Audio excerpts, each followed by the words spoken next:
मैं हूँ लवराज सिंह धर्मशक्तू। मैं हूँ रीना कौशल धर्मशक्तू। पहाड़ की मिट्टी में घुला अपने हिस्से का रंग हूँ। मैं उत्तराखंड हूँ।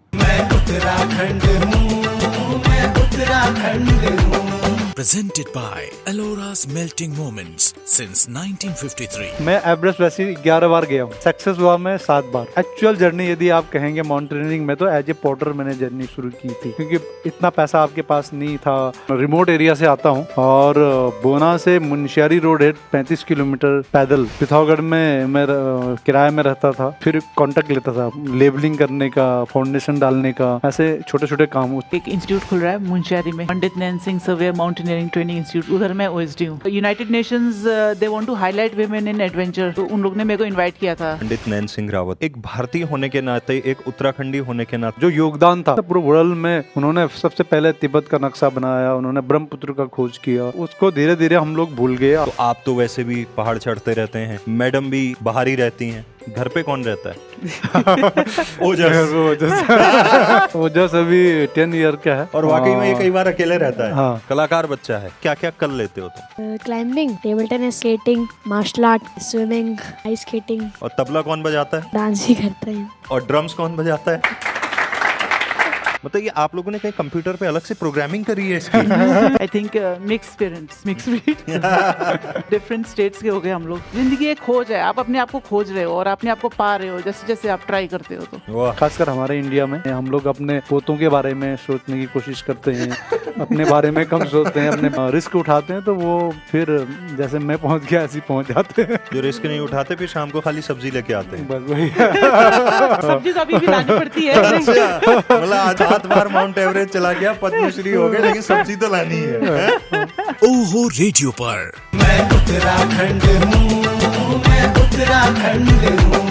in association with RS Group of Companies, powered by Arogya Dham, the Health City, Dehradun, supported by The Solitaire, Haridwar Bypass Road, Dehradun, banking partner Union Bank of India, style partner Capsons, Rajpur Road, Jharkhand, Dehradun, execution partner Creative Minds। मैं उत्तराखंड हूँ series के दूसरे episode में हमारे मेहमान हैं पिथौरागढ़ जनपद के मूल निवासी, बॉर्डर सिक्योरिटी फोर्स में सेवारत, 7 बार माउंट एवरेस्ट क्लाइंब कर चुके, पद्मश्री से सम्मानित लवराज सिंह धर्मशक्तू। और साथ में है उनकी धर्मपत्नी रीना कौशल धर्मशक्तू, जो कि खुद भी माउंटेनियर हैं, और उनके नाम पर रिकॉर्ड है first women from India to ski to reach the south pole from the coast of Antarctica. आप तो अभी अभी एक बड़ा काम करके आई हैं। तो शुरुआत वहीं से करते हैं, लेडीज फर्स्ट के साथ में।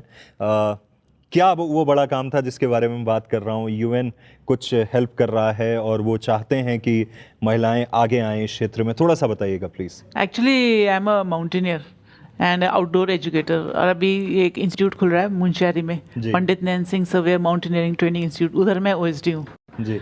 तो फिर ये मैं 2009-10 में गई थी south pole. I became the first Indian woman to ski from the coast of Antarctica to South Pole. बिल्कुल। And South Pole is in Antarctica. Antarctica दुनिया का सबसे ठंडा क्षेत्र है, और and you know it's the windiest place and the coldest place and the driest place. वहाँ पे ना बारिश होती है ना बर्फबारी होती है। आजकल ग्लोबल वार्मिंग की वजह से थोड़े चेंजेस आ गए, थोड़े बर्फ पड़ने लगी है। वैसे it's 98% covered in snow. जी। तो वैसे में हम लोग -35 के टेम्परेचर में हम लोग ने स्की करके हम लोग साउथ पोल गए थे। तो united Nations they want to highlight women in adventure and those who have gone to polar regions. तो फिर they have this women on poles agenda 2030 and circle of poles एक NGO है जो उनसे connected है यूनाइटेड नेशन से। सो उन लोग ने मेरे को इनवाइट किया था ग्रीनलैंड में, एक शिप का क्रूज था, तो वहाँ पे I was highlighted and I shared my experiences how it is to be a woman exploring the polar regions. क्या बात है, एक बार जोरदार तालियां हो जाए। लवराज सर, एक मासूम सा सवाल। आमतौर पे जनरली नहीं, आमतौर पे ऐसा माना जाता है कि आदमी जो है काम पे निकलता है, तो आप तो वैसे भी पहाड़ चढ़ते रहते हैं, मैडम भी बाहर ही रहती हैं, घर पे कौन रहता है? ओजस। ओजस की उम्र क्या है अभी? ओजस अभी 10 ईयर का है और वाकई में ये कई बार अकेले रहता है। हाँ, ये घर में कई बार जो है ये होल नाइट भी जो है अकेला सो सकता है और अपना दूध गर्म कर सकता है, अपना इंडिपेंडेंट है। हाँ और साथ में खेलने का इसका अपना टाइम टेबल अपने आप खुद सेट है इसका। हाँ और बचपन से ही ये इंडिपेंडेंट है, जी। तो इसको बहुत ज़्यादा फर्क नहीं पड़ता कि मैं कहाँ जा रहा हूँ, मम्मी किधर जा रही है, तो सारा कुछ ये कर लेता है अपना। वाह ओजस, तुम्हें देख के मेरे को एक वो पहले ऐड आता था ना, एक ओफो घर के सारे काम मुझे ही करने पड़ते हैं सफाई भी शॉपिंग भी। एक बार ओजस के लिए ताली हो जाए भाई। ओजस तुम इधर तो आओ, एक बार जरा हाई तो करो सबको, इधर आओ हाई बोल दो ठीक है बैठो जी। तो सर आपके पास आ रहे हैं, जब मैं आपके बारे में जानकारियां, हमारा परिचय बहुत सालों से है और मैं इकट्ठा कर रहा था, मेरे को किसी ने बताया, बल्कि जग्गूदा हमारे बॉम्बे में रहते हैं कन्याल जी, कह रहे थे कि आज तो ठीक है पद्मश्री है, 7 बार माउंट एवरेस्ट है, वावाई है, बीएसएफ में है, लेकिन एक समय ऐसा था जब पिथौरागढ़ में छोटी सी जगह पे कॉन्ट्रैक्ट लेने से शुरुआत हुई थी। क्या था वो, ज़रा बताइए तो। मैं एक तो बहुत रिमोट एरिया से आता हूँ जी। ग्राम बोना, तहसील मुंशियारी, पिथौरागढ़ डिस्ट्रिक्ट में है। और बोना से मुंशियारी रोड है 35 किलोमीटर पैदल है। तो उस ज़माने में मुंशियारी आना जो है बहुत बड़ी बात होती थी कि 2 दिन लगते थे मुंशियारी आना, वापस आने में 2 दिन लगते थे। बकरियों में घोड़े में सामान आता था, तो उन खासकर बकरियों में भी सामान आता था, 7-8 दिन लगते थे जाना आना। तो वो वहाँ से बाहर निकला और कुछ बड़ा हुआ, और जब हाई स्कूल किया मैंने, उसके बाद मुझे लगा कि मुझे कुछ अपने आप ही अपने फैमिली का भी हेल्प करना चाहिए और ख़ुद भी अपने आप को खड़ा करना चाहिए। तो ये माउंटेनियरिंग का थोड़ा सा पता लगा, और फिर पिथौरागढ़ में मैं किराए में रहता था, एक छोटा सा रूम था मेरा, वहाँ पे रहता था। तो फिर कॉन्ट्रैक्ट लेता था लेबलिंग करने का, फाउंडेशन डालने का, ऐसे छोटे छोटे काम। उस ज़माने में 90s की बात है, ये 92-94 की बात है। तो 5,000-10,000 का कॉन्ट्रैक्ट लेके मकान के लिए लेबलिंग करना या फिर फाउंडेशन डालना, ये यहाँ से शुरू किया मैंने। 2-4 लेबर लगा के वो काम शुरू करता था, साथ में अपना पढ़ाई भी कंटिन्यू था। तो उसमें मैंने अच्छा मेरा चल रहा था। फिर मैंने फिर जब कोर्सेज किए, फिर इधर उधर से माउंटेनियरिंग के लिए ऑफ़र आने लगे। फिर एक मेरा दोस्त था, उसने उस काम को संभाला और मैं फिर अपना फुल टाइम जो है फिर माउंटेन फील्ड में आ गया। तब तक मेरा ग्रेजुएशन भी हो गया था। तो ये तब यदि मैं तब की बात करूं तो पिथौरागढ़ एक ऐसा डेवलप हो रहा था सिटी वो, और लोगों को मैं बोलता था उस टाइम ना कि भाई आपके पास 400 गज का ज़मीन है या 800 गज का ज़मीन है, 1 बीघा ज़मीन है, आप ना रोड वाला एरिया को छोड़ दो, पीछे बनाओ और दाएं बाएं का थोड़ा छोड़ो। 3 फीट रोड जो है गवर्नमेंट का है, पैदल दिया हुआ, और 2 फीट आप छोड़ेंगे, 2 फीट आप छोड़ेंगे तो चौड़ा हो जाएगा। आने वाले टाइम में उसमें आप गाड़ी खरीदोगे, आने वाले टाइम में तो गाड़ी निकलेगी। तो लोग उस टाइम बोलते अरे धर्मसक तो आप मकान बनाना मुश्किल हो रहा है, आप गाड़ी की बात कर रहे हो। भाई आज तो मकान बनाए, 10 साल बाद आप गाड़ी खरीदोगे। तो ये 2016-17 में मैं जब दोबारा पिथौरागढ़ एक पैराग्लाइडिंग के लिए गया था, तो कुछ लोग मेरे को वहाँ पे मिले। तो उन्होंने तब ये बात उन्होंने रियलाइज़ किया और उन्होंने बोला अरे धर्मसक तो देखो उस टाइम में आपने ये चीज़ बताई थी, और आज मैं रियलाइज़ कर रहा हूँ कि हमने जगह छोड़नी चाहिए थी। तो इतने में एक और मिले जिनका मैंने फाउंडेशन डलवा था। वो बोला कि मैं उस मोड़ पे गाड़ी खड़ी करता हूँ तो आए दिन लोग साइड का मिरर तोड़ देते हैं, कोई स्क्रैच कर देता है। और दूसरे ने बोला कि मैं 700 रुपये में जो है गैरेज ले रखा है, तो जबकि मेरे पास था और मैं नहीं कर पाया। तो वो चीज़ें मेरे को अब लगता है कि तब थोड़ा सा गवर्नमेंट की तरफ से कुछ अपने लोगों की अपनी सोच की उससे जो है यदि सड़क और वो बनाते तो मैं समझता हूँ कि पिथौरागढ़ एक बहुत अच्छा हिल स्टेशन बनता। आज भी अच्छा है, लेकिन वही है कि रोड बहुत कंजेस्टेड हो गया, जाम बहुत लग जाता है। तो पहाड़ का एक हम लोगों का सोच भी है, आप कहीं पे भी देखना पीछे जगह छोड़ा होगा, आगे रोड से चिपका रखते हैं हम लोग, ये हमारा पहले से ही है पहाड़ों में खासकर। तो वही वही उसी चीज़ ने पिथौरागढ़ को एक अच्छा हिल स्टेशन बनने से जो है रोका। अदरवाइज मैं समझता हूँ उत्तराखंड में पिथौरागढ़ जैसे खुला जगह, छोटे छोटे टापूज भी हैं और उस हाइट पे उस हाइट पे व्यूज बहुत अच्छा है, ऑप्शन बहुत सारे हैं उसमें। सामने नेपाल बॉर्डर भी है, बहुत सारे ऑप्शन थे, लेकिन उस ऑप्शन को हमने क्लोज कर दिया है। सिर्फ ढंग से मैपिंग नहीं हो पाई, ढंग से उसको हमने प्लानिंग नहीं कर पाए।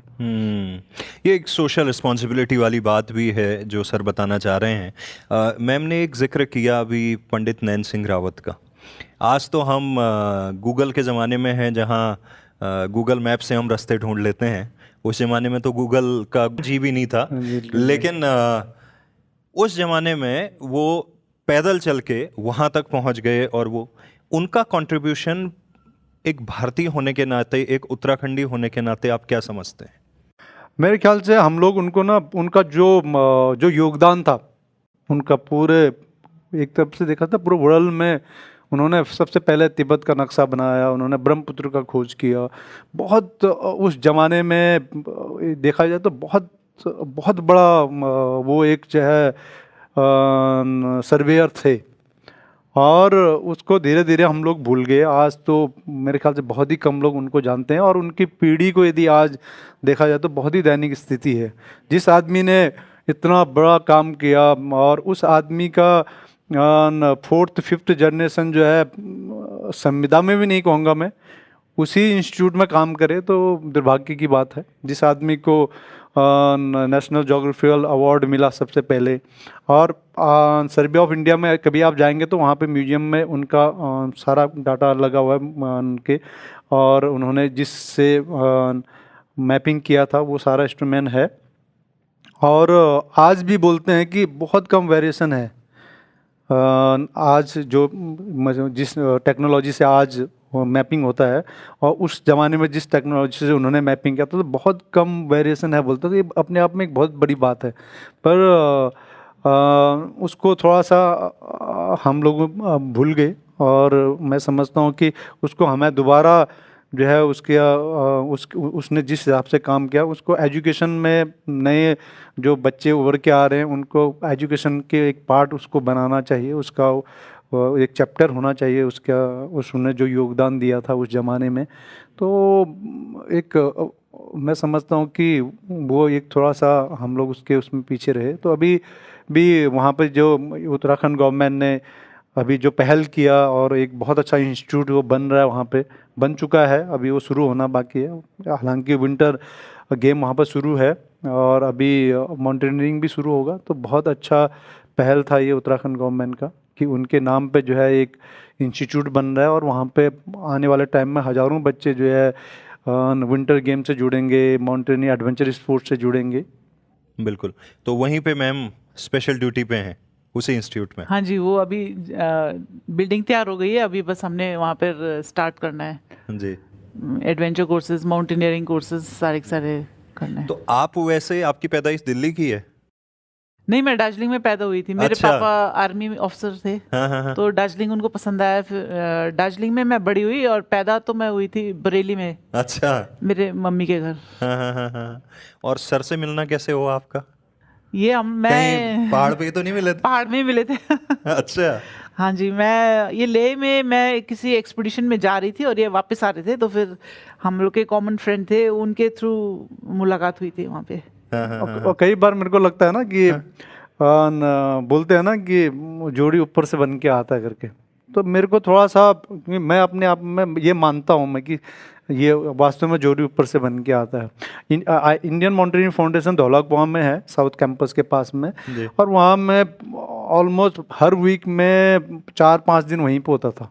तो कभी ये भी जबकि आते थे तो हमारी कभी मुलाकात नहीं हुई, इतने सालों से कभी मुलाकात नहीं हुई। तो मैं किसी एक्सपीडिशन से वापस आ रहा था, ये लोग जा रहे थे, तो वहाँ पे IB वाले जो है एंट्री करते हैं ना, जाने और आने वालों का, तो आईबी वाला मेरे होटल में आया, तो उन्होंने मेरा जो वापसी नेक्स्ट डे मेरा वापस दिल्ली आना था, तो एंट्री किया, तो उसने बोला कि फ़लाने होटल में 2 IMF का ग्रुप और आ रखा है, उनके लाइजन ऑफिसरों से भी मेरे को मिलना है।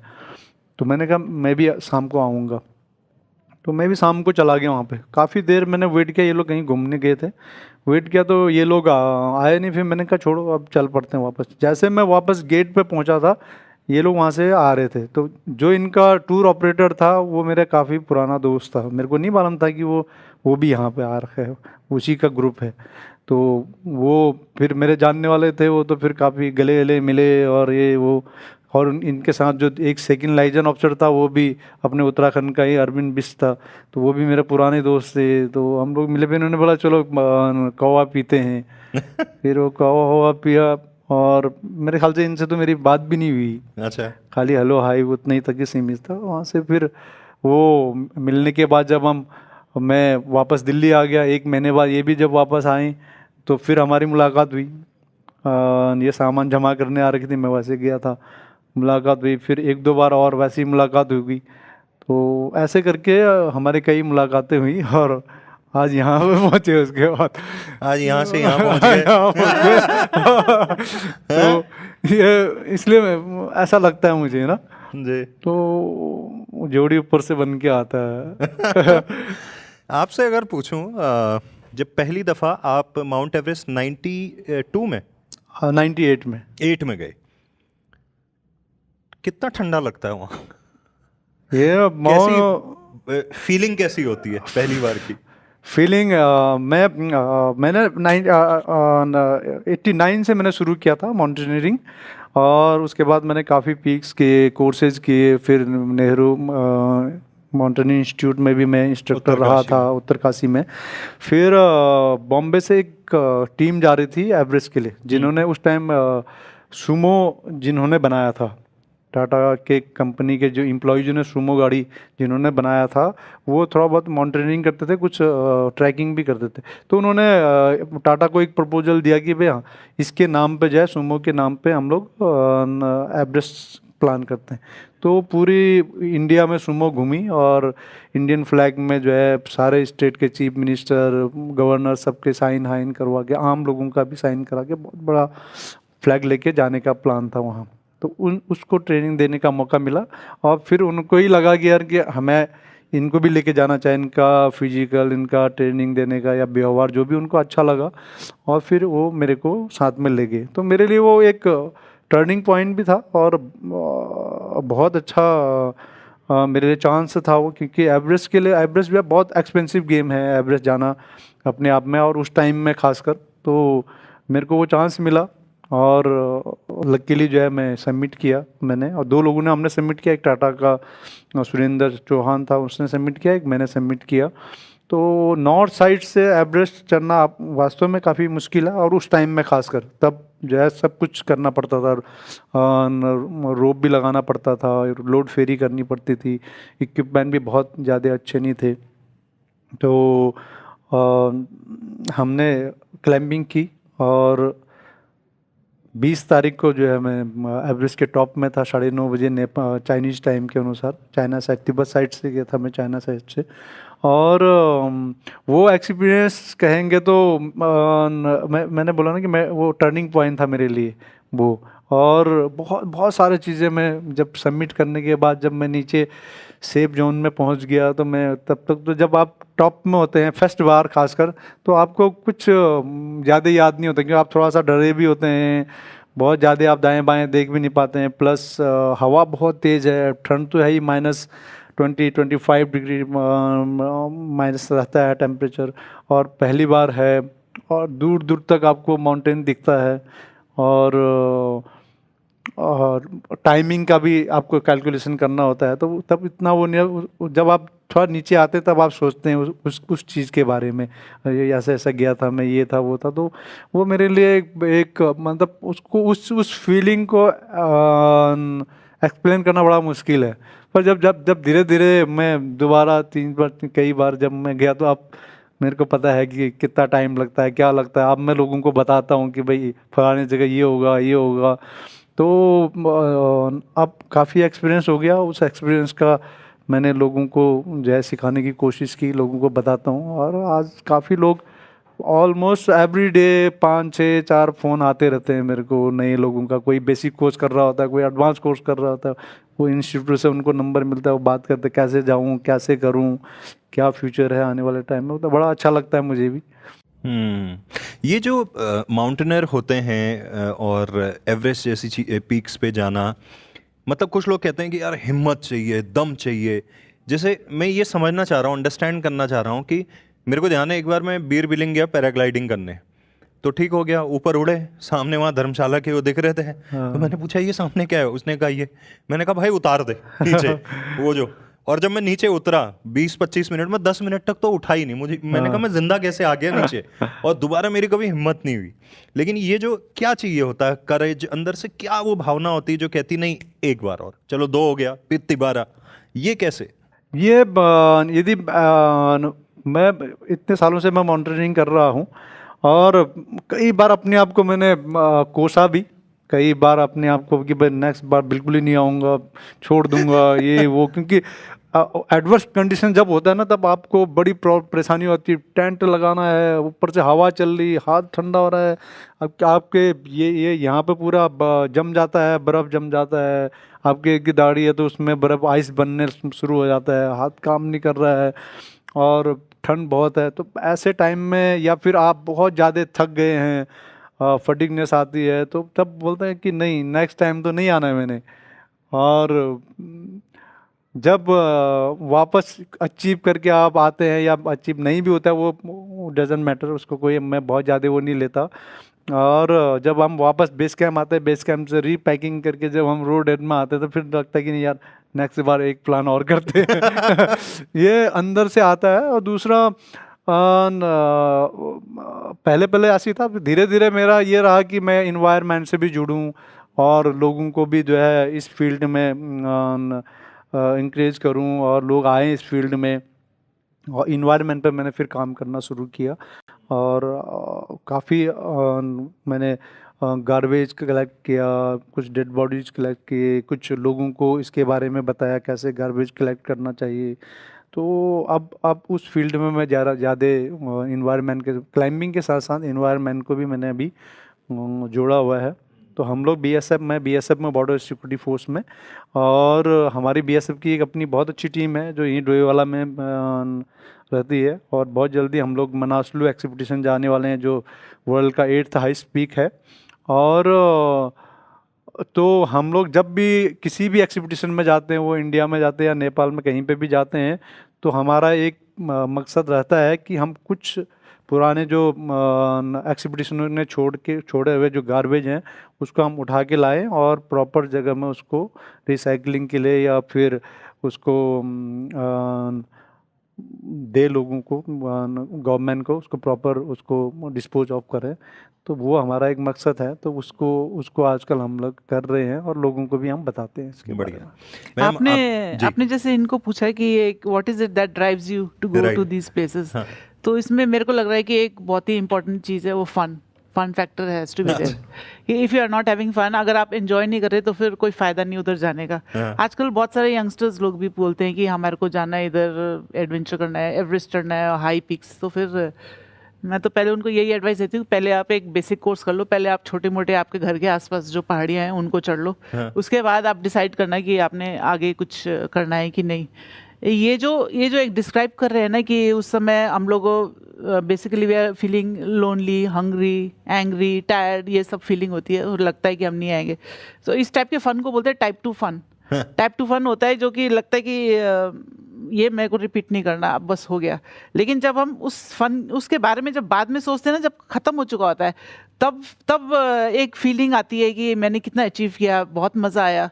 उस समय बाद में होने के बाद ऐसा लगता है, तो फिर वो आपको वो प्रोसेस फिर से रिपीट करने का मन करता है। एक होता है type 1 fun. Type 1 fun means कि आप पिक्चर देखने चले गए, पिकनिक चले गए, उसमें आपका ना कुछ इन्वॉल्वमेंट, कुछ चैलेंजेस और ये सब नहीं हो रहे।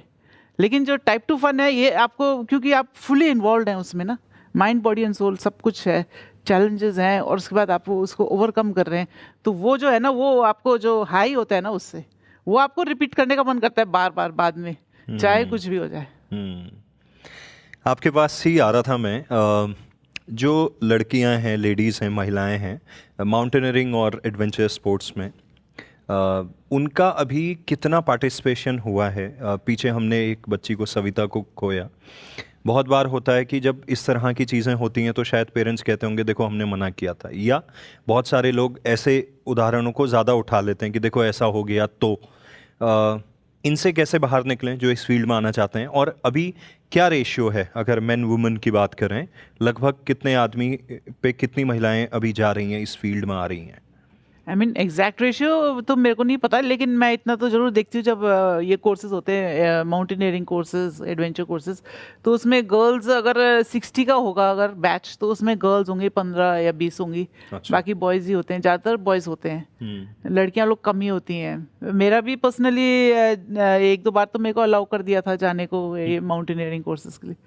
फिर बाद में जब मैंने बोला कि इसी में मेरे को थोड़ा और परस्यू करना है सीरियसली, तो फिर उस समय थोड़ा मेरे पेरेंट्स ने भी बोला कि ये कैसा फील्ड है, इसमें क्यों परस्यू करना चाहते हो ना, इसमें थोड़ा मुश्किल भी हो जाएगा, मतलब कि डेंजर भी है इसमें, ऊपर से फिर शादी वादी भी करनी है तो कितना मुश्किल रहेगा।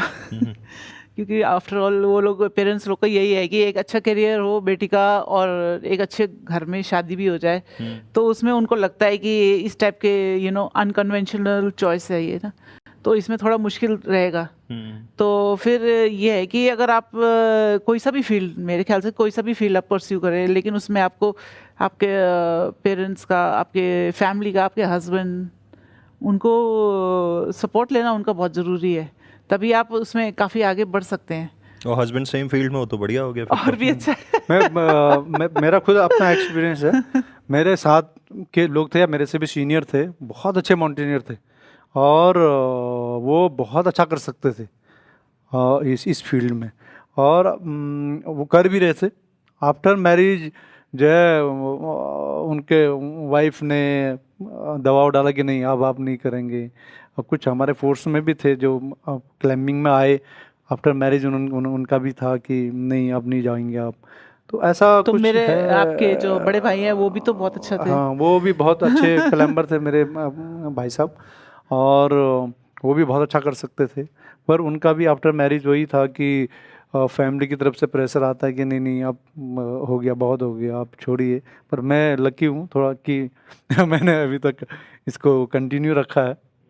तो अक्सर है ऐसा, खासकर हमारे इंडिया में, कि थोड़ा सा हम लोग सिक्योर होना ज़्यादा पसंद करते हैं। हम लोग अपने पोतों के बारे में सोचने की कोशिश करते हैं, अपने बारे में कम सोचते हैं। अपने बच्चों के बारे में, बच्चों के दादा दादी लोग जो है अपने बेटे के बारे में इतना नहीं सोचेंगे जितना ना पोती के बारे में सोचेंगे।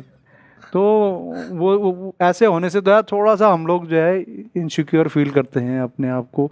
इसलिए हम लोग थोड़ा सा कोई बड़ा स्टेप लेने के लिए हम लोग काफ़ी सोचते हैं और फिर वो टाइम निकल जाता है। तो मेरे जो ख्याल लोग से- थोड़ा सा रिस्क उठाते हैं तो वो फिर जैसे मैं पहुंच गया ऐसे ही पहुंच जाते हैं। जो रिस्क नहीं उठाते फिर शाम को खाली सब्जी लेके आते हैं। बस वही। सब्जी तो अभी भी लानी पड़ती है। मतलब आदमी हमेशा नहीं। 7 बार माउंट एवरेस्ट चला गया, पद्मश्री हो गया, लेकिन सब्जी तो लानी है। तो वो इसलिए लाइफ में रिस्क उठाना बहुत ज़रूरी है। और ख़ासकर यंग बच्चों के लिए मैं कहना चाहूँगा कि आज इलेक्ट्रॉनिक बहुत सारे गैजेट हैं, उसको कम करिए, उसको छोड़िए और दूसरे फील्ड में जाइए। आप एडवेंचर फील्ड में जाइए, आप फिजिकल करिए, किसी भी उसमें गेम में जाइए, उस पर ज़्यादा फोकस करेंगे तो आपका हर चीज़ जो है, एक आपका माइंड से लेके आपके बॉडी से लेके हर चीज़ में जो है आप एक अच्छा इंसान बनेंगे। और उसकी तरफ ज़्यादा ध्यान होना चाहिए, न कि ऐसे इलेक्ट्रॉनिक गैजेट के पीछे टाइम वेस्ट मैं समझता हूँ। ये भी नहीं कि मैं ये नहीं कहूँगा कि भाई बिल्कुल ही नहीं देखना चाहिए, ऐसा भी नहीं है। कई बहुत अच्छे इंफॉर्मेशन भी मिलता है, पर एकदम उसी के उसमें न लगें। तो कई बार देखता हूँ मैं बहुत सारी जगह में ऐसे बैठे होते हैं, एक दूसरे से बात ही नहीं करते हैं। हम लोग खुद, हम लोग भी हैं, लंच टाइम होता है, एक दूसरा हर कोई अपने अपने मोबाइल में लगे हुए हैं। यदि 20 लोग खड़े हैं तो मेरे को लगता है कि 15-16 लोग तो अपने अपने मोबाइल में लगे रहते हैं। तो वो थोड़ा सा कम करके जो है, खासकर यंग जनरेशन के लिए वो ऐसे फील्ड में जाए। मैं ये नहीं कहूँगा कि मेरी तरह आप लोग पूरा ही कंटिन्यू ही जो है एडवेंचर करिए, लेकिन साल में एक बार जरूर करिए। आप कोर्सेज करिए, बेसिक एडवांस माउंटेनिंग कोर्स करिए, उससे आपको एकदम, आप जब 28 दिन 26 दिन का जो माउंटेनियरिंग कोर्स है वो यदि आप करके वापस आते हैं ना, तो आप लोग अपने आप में चेंज महसूस करेंगे। आपके घर वाले, आपके फ्रेंड सर्कल में जितने लोग हैं ना, वो भी बोलेंगे यार ये चेंज आ रहा है, चेंज नज़र आ रहा है इस पे, बिल्कुल ही चेंज नज़र आएगा। आपको खुद तो फील होगा ही होगा, आपके जानने वाले भी महसूस करेंगे उस चीज़ को। खासकर मदर फादर तो मेरे को कई लोगों का फ़ोन आता है कि आपने वहाँ सीट करवा दिया और वो करके आ गया तो पूरा ही चेंज हो गया हो, तो आजकल बोलते हैं लोग, आता है फ़ोन लोगों का। नहीं, और आपने अच्छी बहुत बात है। वैलिड पॉइंट बोला। इसी में एक चीज़ मैं ये जानना चाह रहा हूँ, आप दोनों से ही मेरा ये सवाल है। आजकल आपने बात करी गैजेट्स की, मोबाइल की, इंटरनेट की, ये सारी चीज़ें, एक फितूर और छाया हुआ है लोगों पे, उनको सिर्फ सफल होना है लाइफ में। मतलब मोटिवेशनल वीडियोस भी देखो, वो आपको सिर्फ सक्सेसफुल होना बताते हैं। वो शायद वो फेलियर या कभी वो जो एहसास होता है, जैसे आप क्लाइंब करते होंगे, आप जाती हैं, कई बार नहीं हो पाता होगा, लेकिन उसकी भी अपनी जर्नी, अपनी स्टोरी होती है, उसका भी अपना एक मोमेंट होता है, उससे भी लर्निंग होती है। तो ये सफल होना ही लाइफ में क्या इम्पोर्टेंट है, या फिर हर चीज़ सफलता के इतर भी हम उसको देख सकते हैं? कैसे आंसर करेंगे इसको? मेरे ख्याल से जब हम ऐसे मोबाइल में या इंटरनेट से या फिर टीवी में देखते हैं ना, तो एक मैं अपना एक्सपीरियंस बता रहा हूँ। ओली में था, मैं स्कीइंग कर रहा था, तो कुछ दिल्ली के बच्चे भी आ रखे थे, तब मेरे एज के थे वो भी उस टाइम में, और वो लोग भी स्कीइंग के लिए आए था। उन्होंने सिर्फ टीवी में देख के वो आए थे कि भाई टीवी में तो बड़ा सुन जा रहा आदमी ना, मैं भी ऐसे ही जाऊँगा। और वो लोग भी पहुँचे थे और अच्छे फैमिली से थे वो लोग। और जब 14 दिन ख़त्म हुआ, हमारा 14वां दिन जो है, उसी एक लड़का था जिसका माँ बाप दोनों चीफ गेस्ट भी आए थे वहाँ पे। तो उनकी जब मैं आया, स्की डाउन करके आया, तो मैं फिर साइड में आ गया। उसके बाद उनकी माँ इतना एक्साइटेड थी कि मेरा बेटा, अब मेरा, उनका नाम में ध्यान नहीं आ रहा, बोला अब वो आ रहा होगा, अब वो आ रहा होगा, ऐसा उनका वो एक्साइटेड थे। लेकिन उस लड़के ने कभी फर्स्ट डे जब आया तो उसने यही बोला था कि अरे टीवी में तो मैंने कुछ और ही देखा था, यहाँ तो सब बहुत ही मुश्किल है, ये तो करना बड़ा मुश्किल है करके। वो स्की उठा के आके ऊपर, उस टाइम ओली भी इतना ज़्यादा डेवलप नहीं था, वहाँ पे एक छोटा सा कैंटीन था, तो उस कैंटीन में वो अपना स्की रख देता था, और वहाँ पे कुछ उस टाइम में कुछ जूस वूस नए नए चले हुए थे, टेट्रा पैक वाला, वो पीता था, वहाँ बैठे रहता था वो, और उसने किया ही नहीं कभी। और नीचे जब 14वां दिन में उसकी माँ बहुत एक्साइटेड थे, तो उसने तो किया ही नहीं था, तो कहाँ से आना था उसने। तो बाद में उनको काफ़ी बुरा लगा उन लोगों को। तो वो जो कुछ भी करना है उसको मेहनत से आप करेंगे तो उसका फल ज़रूर मिलेगा। जिस फील्ड में जाना है आपने, उस पर फोकस करना बहुत ज़रूरी है, और उस चीज़ पे आपको पूरा तन मन धन लगा के यदि आप उस चीज़ पे काम कर रहे हैं तो वो चीज़ मिलेगा आपको। और इन केस नहीं भी मिलता है तो कोई ज़्यादा फर्क नहीं पड़ता उससे, क्योंकि आपने जो कुछ उस मेहनत करके वो किया, वो आपका कहीं ना कहीं दोबारा काम आने वाला है दूसरे फील्ड में। तो इसलिए जो है वहाँ पे स्टॉप ना करके आप दूसरे फील्ड को चुन सकते हो, उसमें ज़रूर आपको सक्सेस मिलेगा। इसलिए जो है अपने आप को हताश नहीं होना है, निराश नहीं होना है। आजकल के खासकर यंग बच्चे, ऐसे ऑप्शन बहुत सारे हैं। यदि आपने एक फील्ड में आपने मेहनत कर रखी है, तो उसमें यदि किसी कारण से सक्सेस नहीं भी मिलता है, तो वही मेहनत जो है आपको दूसरे फील्ड में आपको हेल्प करेगा, और वो ज़्यादा अच्छा आपको उठाएगा। मैम, आप कैसे कमेंट करना चाहेंगी इस हाँ, पे? मेरे को भी लगता है सक्सेसफुल होना या अनसक्सेसफुल होना तो ये तो होता रहता है।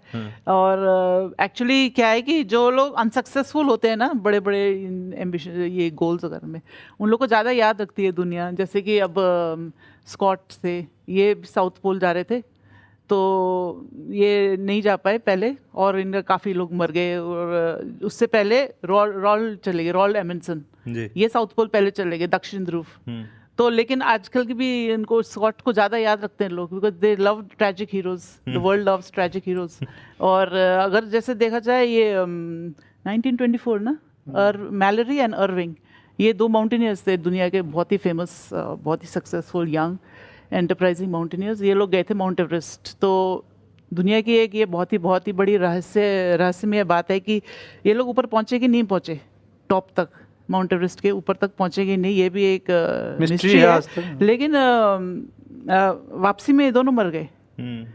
और फिर इनको भी बहुत याद करते हैं, बल्कि बाकी माउंटेनियर से ज़्यादा ये लोग को ज़्यादा याद करते हैं। ये लोग सक्सेसफुल थे नहीं थे पता नहीं, but you know it was a big tragedy. और मेरे ख्याल से तो अनसक्सेसफुल होना भी, आपको अनसक्सेसफुल होने से आपको पता चल जाता है कि आपको ये फील्ड में जाना है कि नहीं जाना है।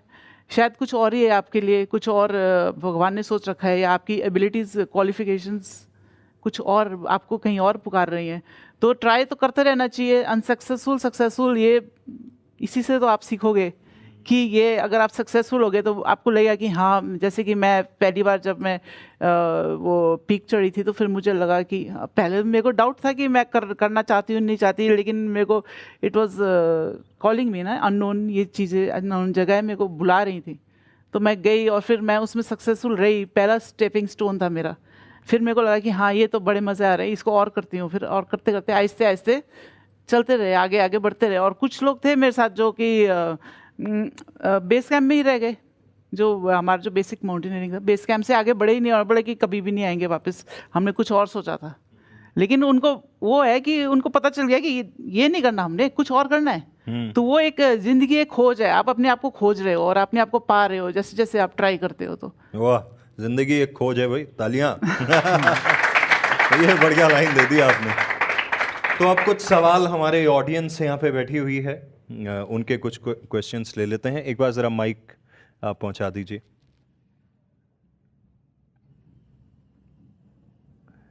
अभिनव जी, आपसे शुरू करें, आइए। ये दून डिफेंस ड्रीमर्स करके एक इंस्टीट्यूट है, वहाँ पे अभिनव जी हैं, पढ़ाते भी हैं, उनके बच्चे हैं। और क्योंकि आप लोग फ़ौज की तैयारी कर रहे हैं और सर तो खुद बीएसएफ में हैं, तो आप लोग पूछिए प्लीज़। Hello sir. सर, अक्सर वैसे तो मैं पढ़ाते हुए बोलता ही हूँ कि यार हम सिलेबस कर रहे हैं, कोई माउंट एवरेस्ट नहीं चढ़ रहे, और आपने तो 7 बार माउंट एवरेस्ट चढ़ रखा है। तो मेरा सर क्वेश्चन इतना सा है कि बहुत बार मैं बच्चों को देखता हूँ कि वो आ तो गए हैं, तैयारी भी कर रहे हैं, लेकिन बीच में आके वो उनको कहीं लगता है मोरल अब डाउन हो गया है, यार अब शायद नहीं हो पाएगा।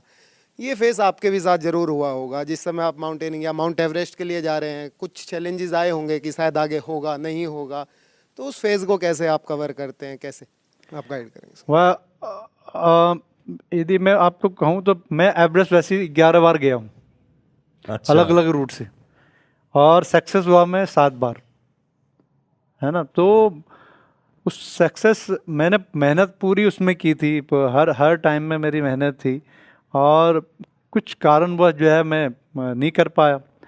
और 2001 में 99 में मैं चाइना साइड से था एवरेस्ट में, और एक स्टोन आया ऊपर से, उसके कई टुकड़े हुए और एक टुकड़ा मेरे सिर पे लग गया। मैं यहाँ एम्स में एडमिट भी रहा और नहीं हुआ।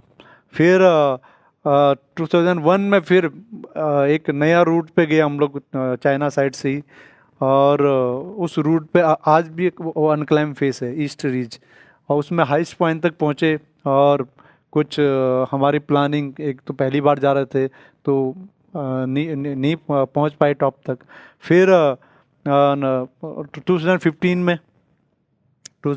में भूकंप आया, कितना बड़ा ट्रेजेडी था। मेरे सामने 19 लोगों की डेथ हुई थी, और सामने भूकंप, वो अवलांच आ रहा था, जो अवलांच के कारण जो है वहाँ पे पूरे बेस कैंप में उस दिन जो है मौत का तांडव था, और 19 लोग तो एक्सपायर हो गए थे वहाँ पे। बाकी कम से 60-70 लोग इंजर्ड थे, जिसमें बहुत सारे काफ़ी ज़्यादा इंजर्ड थे। तो एक डरावना वो था, वो सीन था वहाँ पे।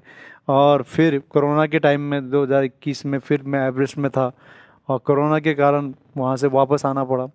तो सक्सेस और अनसक्सेस ये तो लगा रहता है, लेकिन कभी विल पावर आदमी का स्ट्रांग होना चाहिए। आदमी को, मैंने बोला ना कि आप जिस उसमें आप काम करना चाह रहे हैं उसमें आप मेहनत करिए, उसके बारे में आप दिन रात सोचिए। जब मैं एवरेस्ट का प्लान करता हूँ, जिस एक्सपीडिशन का भी प्लान करता हूँ, तो उसके बारे में पूरा सोचता हूँ कि रूट के बारे में, रास्ते के बारे में कैसा होगा, क्या होगा, बी प्लान मेरा क्या होगा। हमेशा आदमी को जो है अपना ए और बी प्लान बना के रखना चाहिए। यदि इसमें मैं सक्सेस नहीं होता तो बी प्लान मेरा क्या होगा, उस प्लान पे भी आपको काम करना चाहिए। तो ये मैं हमेशा यही करता हूँ। बी प्लान भी मेरा होता है कि भाई क्या करूँगा मैं, और नेक्स्ट कैसा रहेगा मेरा, किस तरह से मैं काम करूँगा। तो ये हमेशा यंग जनरेशन को अपना बी प्लान भी बना के रखना चाहिए। यदि आप आर्मी के लिए तैयारी कर रहे हैं, किसी कारण से यदि आर्मी में नहीं होता है, तो आपके लिए पैरामिलिट्री भी है ना, आपके लिए स्टेट पुलिस भी है। वो नहीं है तो आपके लिए और ऑप्शन भी है, बहुत सारे ऑप्शंस है, उस पर भी आप कर सकते हैं। लेकिन आपने जब आर्मी के लिए आपने मेहनत किया कि वो उसका एग्ज़ाम बहुत टफ है, उसमें आपने मेहनत किया, तो दूसरी जगह आप सक्सेस होंगे ही होंगे। आज के डेट में मैक्सिमम सिविल सर्विस की तैयारी कर रहे हैं बहुत सारे लोग। तो जब उनको लगता है कि अब एज भी जाने वाला है मेरा, नेक्स्ट उसमें होने वाला नहीं है, तो वो फट से दूसरे जॉब के लिए जा रहे हैं और उसमें आराम से वो निकाल लेते हैं वो लोग।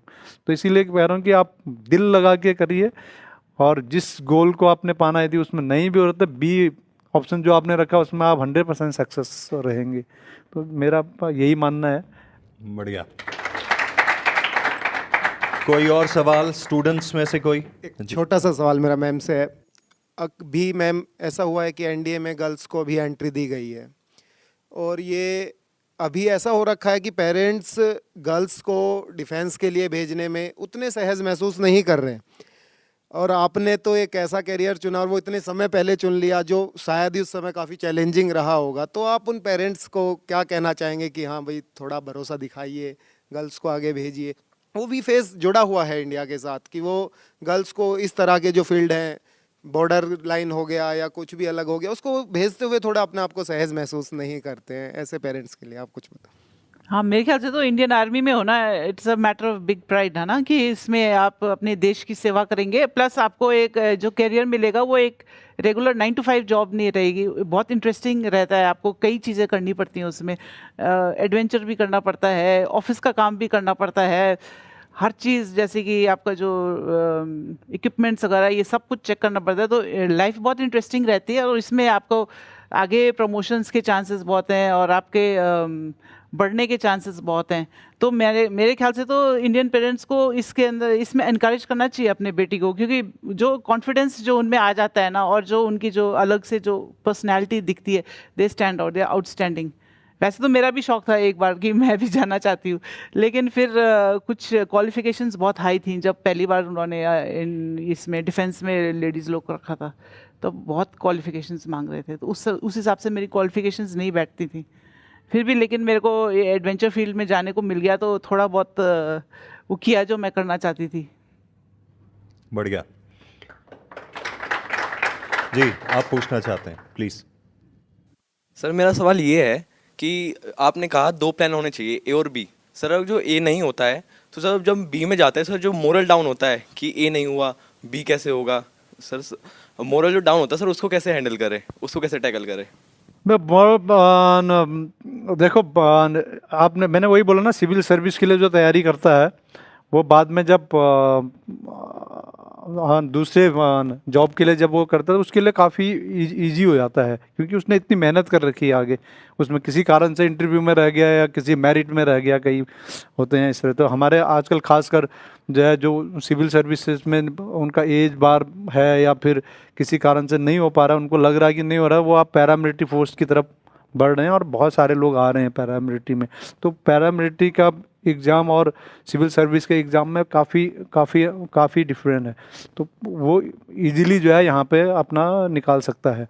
और यही मैंने बोला कि आपको विल पावर तो रखना ही पड़ेगा, आपको अपना डिटर्मिनेशन रखनी पड़ेगी, अपनी आदतों को जो है, जो आपने फोकस उसमें किया था वो फोकस तो आपको रखनी पड़ेगी। क्योंकि कंपटीशन आज के ज़माने में बहुत ज़्यादा कंपटीशन हो गया, खासकर हमारे इंडिया में बहुत ज़्यादा कंपटीशन हो गया। लोग, हर कोई चाहता है कि मैं गवर्नमेंट जॉब में जाऊं और गवर्नमेंट जॉब करूं, तो कंपटीशन बहुत है। जैसे अभी आपने भी देखा है कि MBBS करने के लिए या इंजीनियरिंग करने के लिए लाखों लोग एग्ज़ाम दे रहे हैं, और सीट हमारे पास बहुत कम है। मेरे ख्याल से 20 लाख लोग एग्ज़ाम देते हैं और 70,000 80,000 सीट है, कंपटीशन बहुत ज़्यादा है। इसलिए मैंने बोला कि बी प्लान आपका होना चाहिए और फोकस तो आपको करनी पड़ेगी। कंपटीशन वहाँ पे भी होगा, लेकिन यह कि आपको फिर भी काफ़ी ईजी होगा। और जहाँ फोर्स की बात है, क्या वो स्टेट पुलिस में है या फिर सेंट्रल आर्म फोर्स में है या फोर्स में है, तो यहाँ पे यदि आपका होता है, जिसका भी होता है, तो वो बहुत अच्छी बात है। खासकर गर्ल्स हैं आजकल इंट्रोड्यूस कर दिया है, तो लोगों को बढ़ चढ़ के जाना चाहिए। और मैं समझता हूँ कि पूरा एडवेंचरस लाइफ है, पूरा इंडिया आप देखते हैं आजकल, तो फॉरेन में भी जाते हैं, कांगो भी जाता है, तो पूरा वर्ल्ड आप देखते हैं। और बोलते कि फौजी को यदि पूछेंगे आप कि भाई आप कौन सा स्टेट में गए हैं, वो बोलेगा हर स्टेट में गया हूँ। कौन से शहर में गया, शहर में बेशक न गया हो, वो स्टेशन पार तो किया होगा उसने, है ना। तो यहाँ से यदि आसाम गुवाहाटी जाता है तो कितने स्टेशन आते हैं बीच में, तो बोलता हाँ मैं प्रयागराज भी गया हूँ, मैं कलकत्ता भी गया हूँ, गुवाहाटी भी पहुँचा हूँ। तो वो सब कुछ देखने को मिलता है, अलग अलग कल्चर आपको देखने को मिलता है। तो बहुत अच्छा ऑप्शन है यंग लोगों के लिए यदि आप फोर्स को चुनते हैं। बाकी उसमें भी आप यदि जाते हैं तो आजकल बहुत सारे ऑप्शन हैं आपके पास, खाली उस चीज़ को आप फोकस मत करिए, आप थोड़ा सा प्राउड होके चलिए। और भी बहुत सारे ऑप्शन आपके पास है, जिससे कि आपका फिजिकली आप फिट रहेंगे, है ना। तो इसलिए एडवेंचर में या फिर और स्पोर्ट्स में भी अपना उतना ही योगदान रखिए, ज़्यादा भी नहीं तो अपने फिटनेस के लिए। बढ़िया। मेरे ख्याल से जी प्लीज़। हाँ, मेरे ख्याल से तो plan A B C D E F बहुत सारे प्लान्स हो सकते हैं। आजकल दुनिया में इतने सारे ऑप्शंस हो गए हैं, बहुत सारे ऑप्शंस हैं, लेकिन एक सेल्फ अवेयरनेस एक क्वालिटी है। सेल्फ अवेयरनेस मतलब अपने आप को जानना, ये बहुत ज़रूरी क्वालिटी है। आपने अगर जान लिया कि ये है मेरे को आर्मी में ही ज्वाइन करना है, आर्मी नेवी एयरफोर्स में, तो उसके बाद आप उसी पे पूरा का पूरा फोकस रहेगा। प्लस आपकी थिंकिंग भी, सुबेरे आप जब उठते हैं बिस्तर से, और बिस्तर से निकलते नहीं है, लेकिन थोड़ा सा आप स्लीप में, सेमी स्लीप में हैं, तो उस समय आप इमेजिन करिए कि आप ऑफिसर बन चुके हैं, आपने यूनिफॉर्म पहन रखी है, और ये सब बहुत ज़रूरी है। कुछ भी हो जाए, कैसे बने क्या बने ये मत सोचो, लेकिन आप इमेजिन करो कि आप जो आपका गोल था वो हासिल हो चुका है। तो फिर उसमें जो आपकी थिंकिंग है ना, उससे बहुत फ़र्क पड़ता है। पॉजिटिवली आप सोचो हमेशा ही कि नहीं हुआ तो क्या होगा ये सब। लेकिन अगर बाई चांस अगर ऐसा नहीं हुआ, तो आपका एक तो लर्निंग प्रोसेस रहेगा आपको कि आपको क्या चाहिए, और ऊपर से फिर बहुत सारे आजकल ना ऑप्शंस बहुत सारे हैं, और you can keep it as a hobby कि ये सब मेरे को शौक है करने का, क्योंकि मैं आर्मी इसलिए ज्वाइन करना चाहती हूँ। तो उसमें आप वो हॉबी में भी आप रख सकते हैं वो, लेकिन आपका फोकस जो है उसमें आप be clear about it and think about it कि मैं हो गया हूँ। ये मत सोचो कि ऐसे कर रहा हूँ वैसे कर रहा हूँ, मैं बन चुका हूँ, वैसे करके सोचो और उसी तरफ रखो, तो आई एम श्योर कि आपको सफलता मिलेगी। तो किसी और का कोई सवाल है?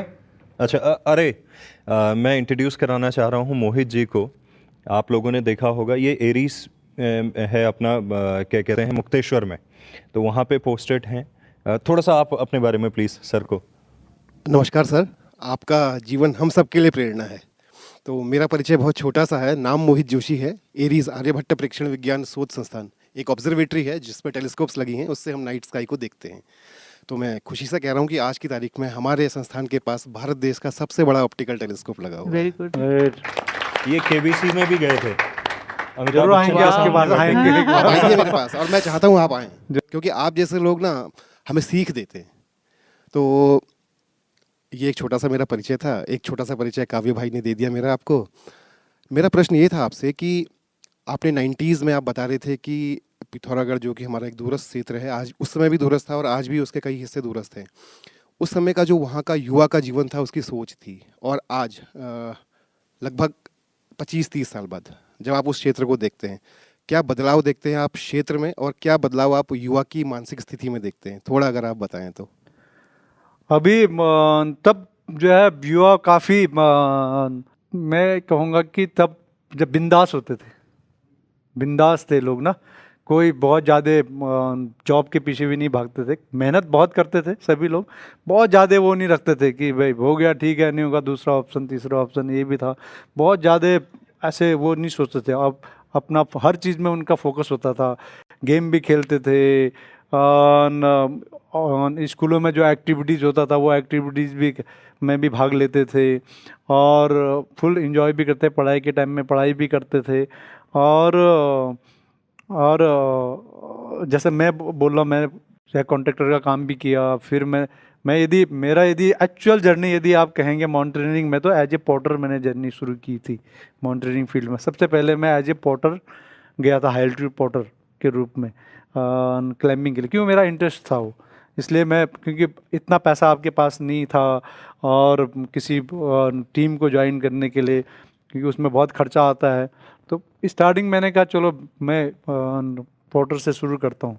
तो पॉटर का काम किया मैंने, 25 किलो उठा के चलता था, फिर जाके उनको बोलता है कि मेरे को भी क्लाइंबिंग करनी है आप लोगों के साथ, तो मैं आप लोगों का हेल्प भी करूँगा। तो मैं आफ्टर सामान पहुंचा के किचन में उनका हेल्प भी करता था, किचन में भी जो है हेल्पर का काम कर लेता था। तो उनको अच्छा लगता, क्योंकि जब टीम जा रही, कोई टीम, तो ये पूरा टीम गेम है सारा, एक दूसरे से काम करके ही जो है आप अचीव करते हैं। तो मेरा काम देख के लोग खुश थे कि यार देखो ये सामान उठा के भी जाता है, टेंट भी लगाने में हेल्प करता है, किचन में भी चाय बनाने में, खाना पकाने में, क्योंकि जबकि वो मेरा काम नहीं है, पर मैं वहाँ पे भी उनका हेल्प करता था। और टाइमली जो है हम लोग आगे निकल जाएं, खासकर मॉर्निंग टाइम में जल्दी करना होता है किसी कारण से।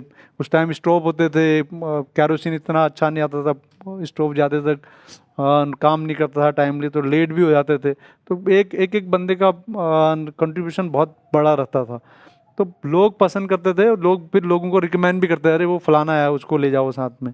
तो ऐसे करके भी मेरी डिमांड बढ़ी थी। तो बेस्ट बार जो एवरेस्ट एक्सपीडिशन जो 1998 में मैं जब मेरे को मिला था, वो मेरे काम की वो था, वो कि भाई ये तो यार ट्रेनिंग भी दे रहा है, किचन में भी काम कर रहा है, व्यवहार भी बहुत अच्छा है, तो उन्होंने मेरे को रिकमेंड किया। अदरवाइज मेरे को नहीं लेते। और यदि पिथौरागढ़ की बात करूं, पिथौरागढ़ में मैं अब घर जाते समय जाता ही हूं, और यदि 2016-17 में मेरे को 10-12 दिन बैठने का मौका मिला वहाँ पे, पैराग्लाइडिंग के लिए मैं गया था, तो मैं भी थोड़ा बहुत पैराग्लाइडिंग करता हूँ। तो मैं गया था, तो मेरे को बहुत ज़्यादा वहाँ पे चेंजिंग नज़र आया। एजुकेशन के हिसाब से देखें तो बहुत अच्छा जा रहा है, क्योंकि तब जो है इतना ज़्यादा स्कूल नहीं थे, इतने अच्छे स्कूल नहीं थे, गवर्नमेंट स्कूल होता था। तो आज के डेट में यदि वैसे बोलें तो बहुत अच्छा इंग्लिश वहाँ पे लोग बच्चे बोलते हैं, एजुकेशन का बहुत अच्छा है। लेकिन जो एक स्ट्रॉन्ग माइंड जो होता है ना, वो उसकी कमी नज़र आता है मेरे को।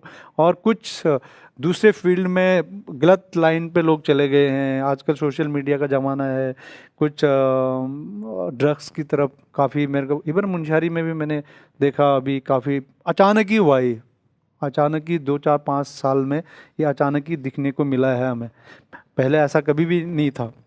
और अब काफ़ी बच्चे, छोटे छोटे बच्चे दिखते मेरे को। अभी एक क्या मैं कई एग्जांपल दे सकता हूँ जिनको मैंने देखा, जो बहुत अच्छा कर रहे थे और गवर्नमेंट जॉब में भी थे, अच्छे जॉब में, इंजीनियरिंग करके अच्छे पोस्ट में हैं, लेक्चरर भी हैं, वो छोड़ के आ गए, उस फील्ड में चले गए, गलत लाइन पे चले गए।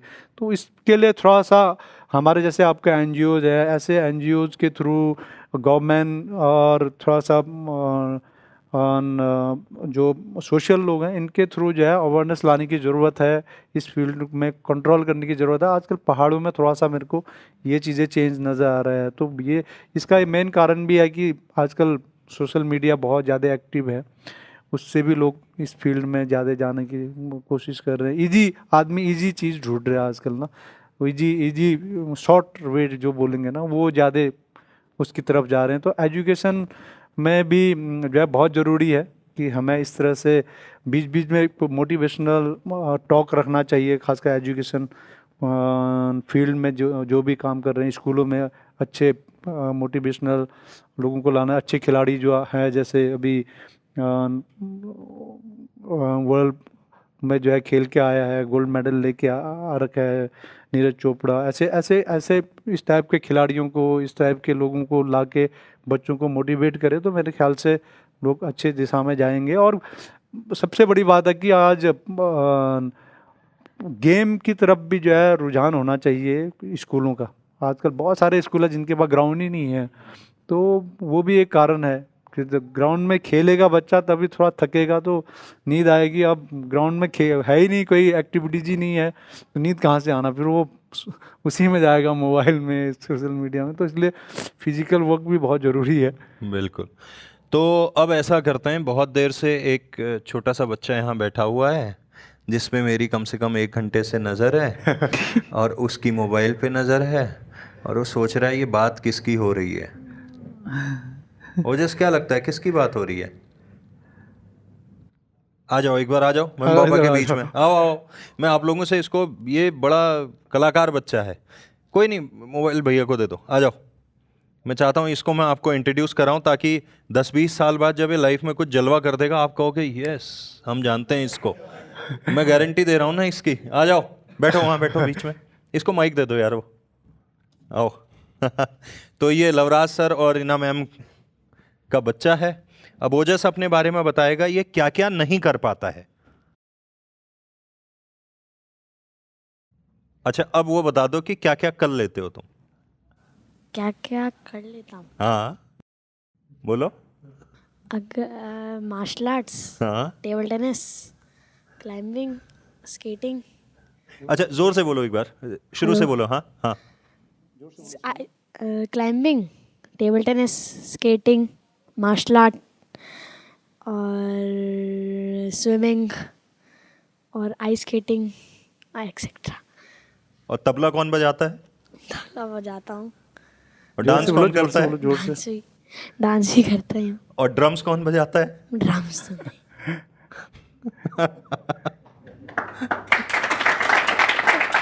ये क्या है मतलब? ये मतलब जैसे किसी में एक गुण होना अलग बात है, मतलब ये आप लोगों ने कहीं कंप्यूटर पे अलग से प्रोग्रामिंग करी है इसकी कि ये इस पे ये क्या हुआ है इसके साथ है?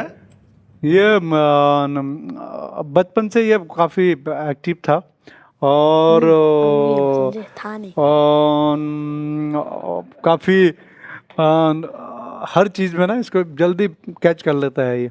तो छोटे से ही जो है रॉक में चढ़ना, स्कीइंग करना, फिर रोलर स्केटिंग, उसके बाद बहुत सारे जो मार्शल आर्ट, ये खुद अभी जो है वो क्या बोलते हैं उसको, जो डंडी घुमाते हैं,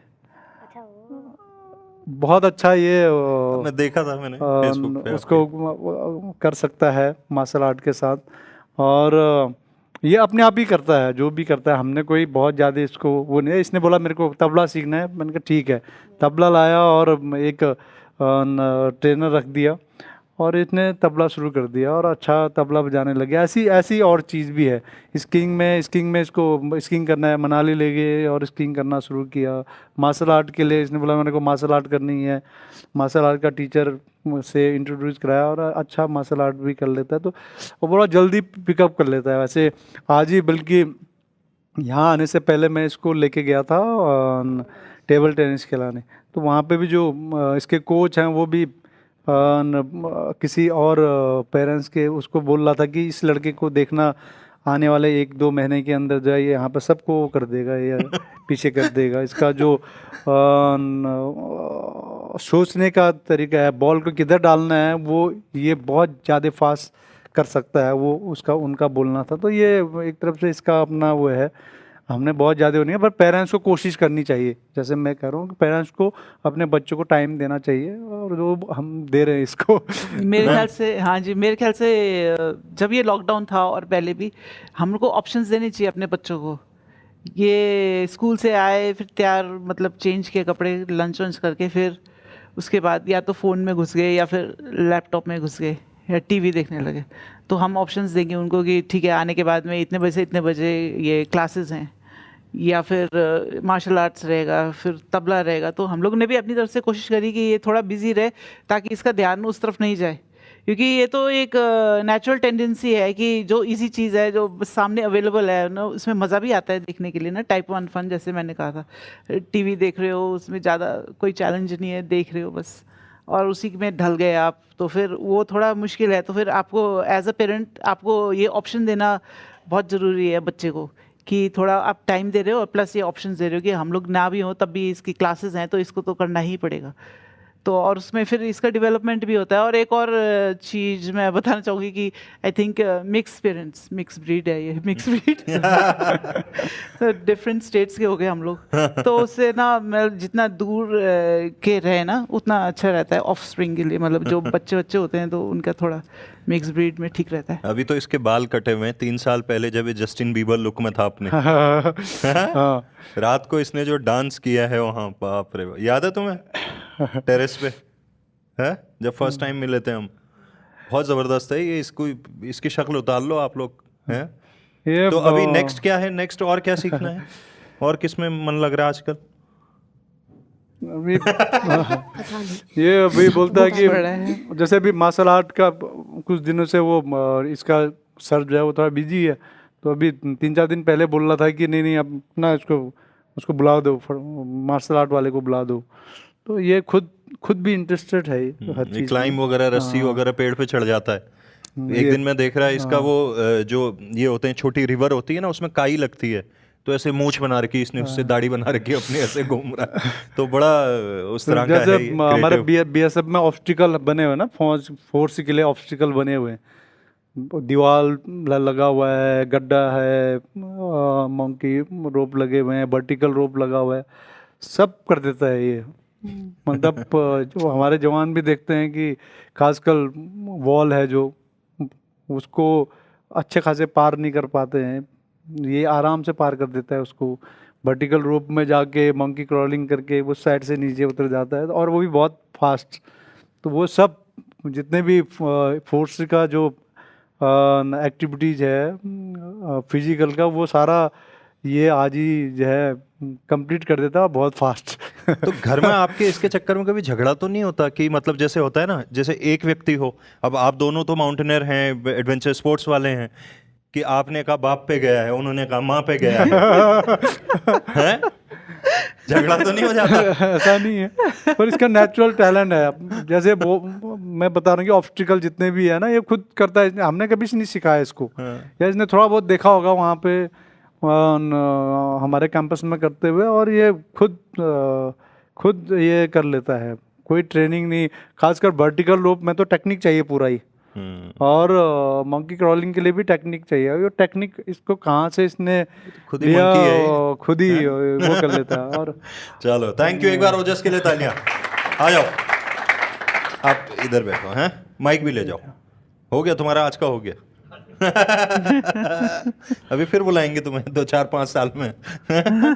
ठीक है, तो सर ये छोटी सी कोशिश थी ताकि आप लोगों की लर्निंग जो आप लोगों ने लाइफ में अचीव किया है, उस नॉलेज को यहाँ बैठी ऑडियंस और हमारे ओहो रेडियो और सोशल मीडिया हैंडल्स के ज़रिए हम और ज़्यादा लोगों तक उसको पहुँचा पाएँ। तो आपको हमारे शो पे आके, और ये पहली बार हम इतना फॉर्मली बात कर रहे हैं, बाकी तो हम मिलते रहते हैं। बिल्कुल बिल्कुल, तो बिल्कुल। कैसा लगा? बहुत अच्छा लगा। और अब ओहो रेडियो आ गया, फिर ये तो एक तरफ से जाकर उत्तराखंड का पहला आपने इतना बड़ा पहल, आपने इतना बड़ा रिस्क, देखो एक तरफ से देखा जाए, मैं बोल रहा था ना रिस्क उठाना पड़ेगा आपको, सक्सेस अनसक्सेस को उसको भूल जाइए, रिस्क उठाना बहुत ज़रूरी, वो काम आपने किया और आज आप अचीव कर चुके हैं। अब आज ओहो रेडियो को बहुत सारे लोग सुनते हैं, देखते हैं, यूट्यूब में भी आता है, कई लोगों को भी मैंने उसके बाद आपके ओहो रेडियो का डिस्कस करते हुए भी सुना, इवन बाहर के लोगों को भी। तो एक बहुत अच्छा आपने ये पहल रखा और मैं समझता हूँ कि ये आगे बढ़ते रहे। और बहुत खुशी हो रही है आज यहाँ पे आके इतने लोगों से मिलने का मौका मिला, और प्लस आपके वो रेडियो के थ्रू जो है लोग हमारे कुछ जो सोच है वो लोग अडॉप्ट करेंगे और हमें भी जानेंगे। थैंक यू मैम, आपसे पहली बार इस तरह से मुलाकात है, मेरे ख्याल से 1-2 बार वैसे मिले थे। आपका अनुभव कैसा रहा मैं उत्तराखंड हूँ सीरीज़ में बात करके हमारी ऑडियंस के जी साथ? ये ओहो रेडियो का मैं उत्तराखंड हूँ जो सीरीज़ है, ये I think it's a very good initiative. तो हम लोग अपने आप को अपने स्टेट्स के जो लोग हैं जिन्होंने कुछ अचीव किया है उनके बारे में जान पाएंगे। एंड आई थिंक कि उसमें आपने हम दोनों को बुलाया, it's a big privilege and an honour to be here with you Kavya. Thank you so much, we really enjoyed. उसको भी तो बुलाया था। ओजस, तुम्हारे लिए मैंने अलग से बोला था, ये नहीं ला रहे थे, मैंने कहा उसको लेके आना। मैं उत्तराखंड हूँ, मैं उत्तराखंड हूँ।